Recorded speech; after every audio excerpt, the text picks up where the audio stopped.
Hello, beautiful humans. I know it's been a while. Thank you for being patient with me. I'm now in Dahab and I'm really excited to be sharing this video with you today about a topic that is so important to every couple and every man and woman and every person entering a sacred union with another. And that is the topic of sex. Specifically, how porn has ruined sex for many people for as long as they are not aware of the energy and dynamics that porn is instilling in the mass culture. Then we will not be able to tap into the true essence of sacred sexuality, of a beautiful union shared with your beloved. So, the first thing I would like to mention is how porn, and we've all seen porn, there's no shame in that, it's very much present almost everywhere, and in your own journey at certain points you'll be curious and curious to discover what sex is all about. And that's the problem, because many people go to porn for sexual education, again, to learn what sex is all about. And yet what we see through porn is very much what sex looks like from the very fetishized, fantasized male gaze. So it's this creation from the eye of the collective unconscious manhood, creating this experience and these expectations that are really not in balance with what sex truly is, which is the merging and the fusion of feminine and masculine, the divine union. And divine union means there is space for the masculine and space for the feminine. Versus in porn, what you see is a lot of domination and rape and stuff that's all about the masculine really dominating and abusing the feminine. And that's the fetish in the collective unconscious that goes to express itself through porn, but that is in no way reflective of what true sexual union is all about. Of course, this video is not a video encouraging you to go have sex or not have sex or do this or do that. At the end of the day, I really believe it's your choice where your boundaries are. But what I want to bring light to today is this issue, even on a conceptual level, with what sex is. So what we believe in and what we see and understand is different from what we go and act out in the world.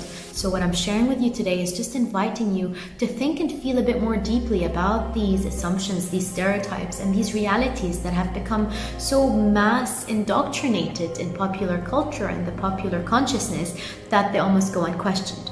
So again, the first one is this creation of the porn landscape by the male gaze, by the domination of the masculine over the feminine being the subservient kind of like almost ancient Rome servants to the throne of the master. And this is really not balanced, it's really not soulful, it's really just not inviting for any woman, any wife, any husband, any person in their divine union really entering into that conversation, that sexual conversation. So think again if you are somebody who is still abiding by and believing in those standards of sexual interaction.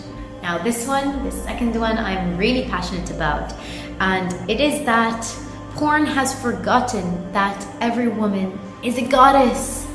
Every woman is a goddess. Her body is the goddess. Her emotions are the goddess. Her spiritual nature is the goddess. And porn has forgotten to remind and represent women as goddess, to honor them, to ritualize the process, to give offerings to the goddess, to put candles and music and really offer the space as a space of divine union. And at the essence of this goddess essence is what has been forgotten through these channels, which is the sacredness, the purity, the real thing that humans are after when they go out there seeking sexual experiences, seeking some kind of experience of human intimacy.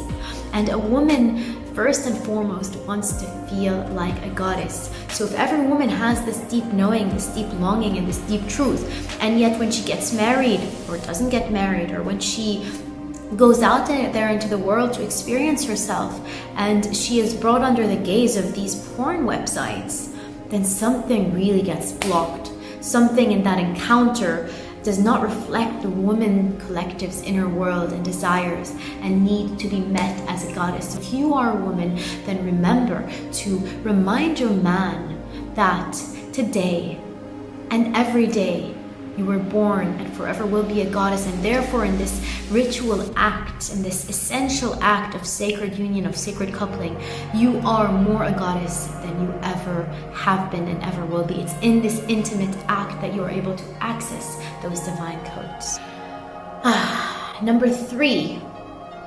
So this one is really important, and this is really at the essence of, let's say, a few steps back before we even talk about sex, which is really what the need behind all of these conversations and mass prohibitions and taboos, which is just the need for intimacy.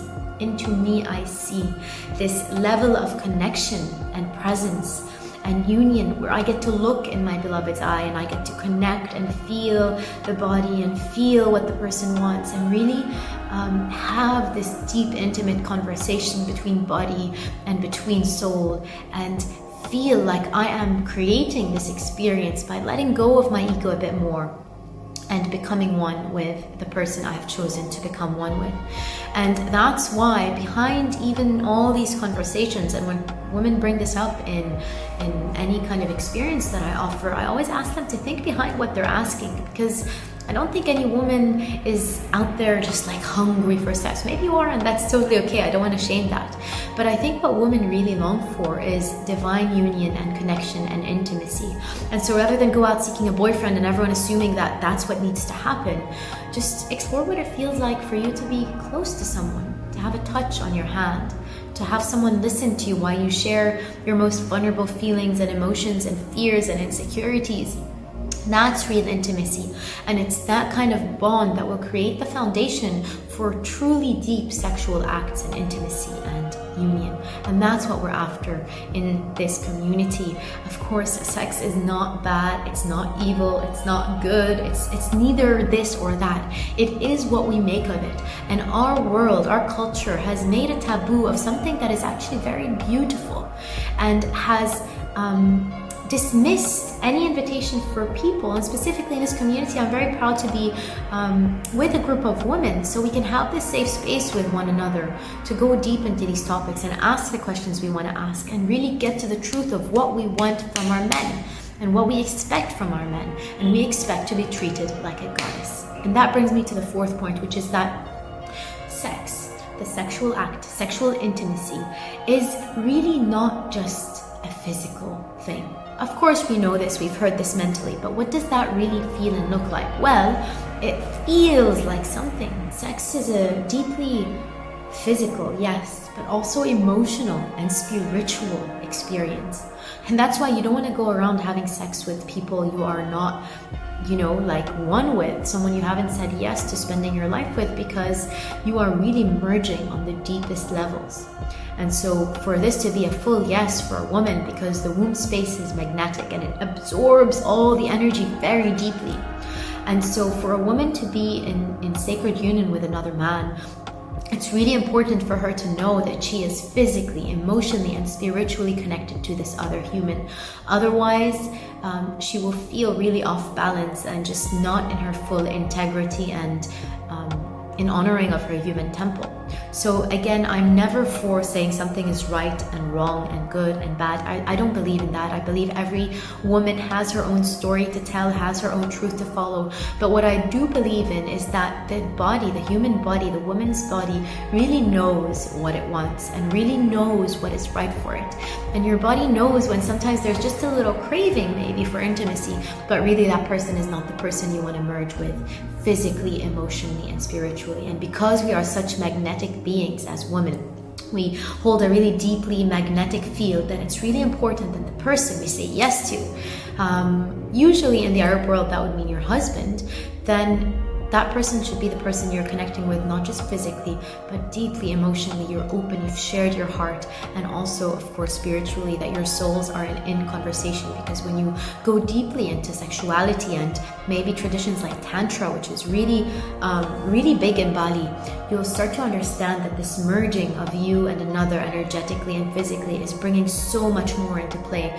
And at the end of the day, we want to be really responsible. We want to know what's happening. We want to really account for what what are the choices we are making in our lives. And when we say yes to something, let us say a full yes. And when we say no to something and we need to put a boundary to feel more like a goddess, to feel more respected, to feel more seen and felt, then we know also how to put that boundary. So today I want to invite you to put your boundaries where you need to put them and open your heart into deeper intimacy where you are ready to open your heart. Hopefully this will lead to a healthier, more enjoyable and more aligned and in integrity sexual life for you and anyone you know. Have these conversations. Don't be shy. I know these are taboo topics, but at the end of the day, what is taboo is what we co-create to be taboo, and what we decide we're ready to start opening and looking at, then that starts to lose its it's like danger. It's danger to go there. Well, it's not so dangerous, right? When we come to it with love and an open heart and no intention to attack anyone or any belief, and instead say, you know what, I hear you all and you are all right in your own way, and this is what I have to say about it. I hope you receive this message with an open heart. If you have any questions about sexuality, please do ask them in the comments below. If you haven't already subscribed to my channel, please subscribe. The community is growing. The questions, the expansion, it's really becoming such an honor to be a part of such a beautiful movement of women. I send you my love and I hope to see you again.